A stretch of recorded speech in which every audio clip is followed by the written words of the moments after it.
Review of the film. I am Celine Dion. Although the Canadian icon's body may be failing, her heart will persevere.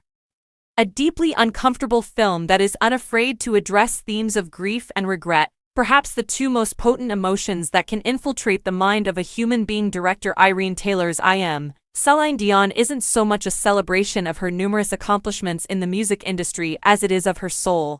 After being diagnosed with stiff person syndrome, an exceedingly uncommon neurological illness, Dion spent around 2 years living primarily inside.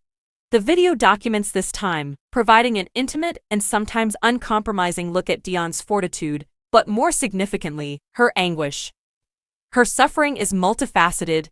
In the movie, she claims that she first noticed muscular spasms over 20 years ago, although she initially attributed it to weariness and stress. Cell phone video at the beginning of the movie shows paramedics being called to her hotel room to take her to the hospital when she becomes rigid like a corpse.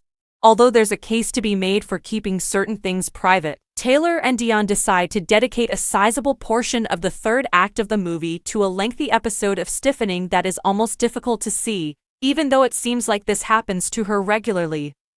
We see Dion freezing on a bed in the middle of a treatment, only seconds after complaining of something in her foot. It's an intensely emotional sight. Her body completely stops moving as her doctor zaps into action. Tears roll down her cheeks, and she lets out a painful scream. But there's nothing she can do about it. She's still. After a few minutes, Dion is able to move somewhat again when someone asks, "Do you want the cameras?" or something like. The scenario begs the issue of what boundaries documentaries should avoid when presenting the truth, or, at the very least, what prism they should use to depict certain realities without coming off as exploitative or, worse, voyeuristic.